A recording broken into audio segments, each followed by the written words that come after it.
Live പകുതിയാകുമ്പോൾ കട്ടായിപ്പോയ എപ്പിസോഡിലാണ് ഞാനിപ്പോൾ കണ്ടത്. ഈ ഷൈത്ത് എന്തൊക്കെയാണ് വിളിച്ച് പറയുന്നത്. കട്ടപ്പാന്ന് പുറത്തുനിന്നുള്ള വൈൽഡ് കാർഡ് വന്നപ്പോഴാണ് അനുവിനോട് പറഞ്ഞത്. അപ്പോഴാണ് അനു അറിയുന്നത് ഇങ്ങനെയാണ് ഇവർ ചെയ്തിരിക്കുന്നത് എന്നുള്ളത്. അത് എവിഡൻ്റ് ആണ്.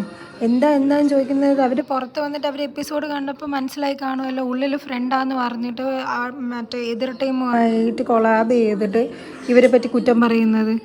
എന്തൊക്കെയാണ് ഡബിൾ സ്റ്റാൻഡ് വെച്ചിട്ട് കാര്യങ്ങൾ സംസാരിച്ചത്. ഇപ്പം കൂടെ എത്ര മാന്യതയില്ലാതെയാണ് ആ ഷൈത്ത് പെരുമാറുന്നത്. തങ്കച്ചെന്ന് പറയുന്ന ആളെ എടുത്തിടുന്നു, അനീഷ് എന്ന് പറയുന്ന കണ്ടസ്റ്റൻ്റ് എടുത്തിടുന്നു. അതിനൊക്കെ ഇവർക്കാരെ അധികാരം കൊടുത്തത്.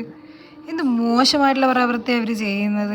ഇവരെ കട്ടപ്പാന്നല്ല ശരിക്കും വിളിക്കേണ്ടത്. അതിനേക്കാട്ടും വിഷമായിട്ടുള്ള എന്തെങ്കിലും സാധനം ഉണ്ടെങ്കിൽ അത് വിളിക്കുക വേണ്ടത്. ഇതൊന്നും ഫ്രണ്ട്ഷിപ്പല്ല. ഫ്രണ്ട്ഷിപ്പ് എന്നൊക്കെ പറയണമെങ്കിൽ അവർ ആദ്യം ഫ്രണ്ട്ഷിപ്പിൻ്റെ അർത്ഥം പഠിച്ചിട്ട് വരട്ടെ, എന്നിട്ട് പറയുന്നതും ചെയ്യുന്നതായിരിക്കും നല്ലത്. വളരെ ദേഷ്യം തോന്നുവാണ് ഇവരായിട്ട് തന്നെ. പിന്നെ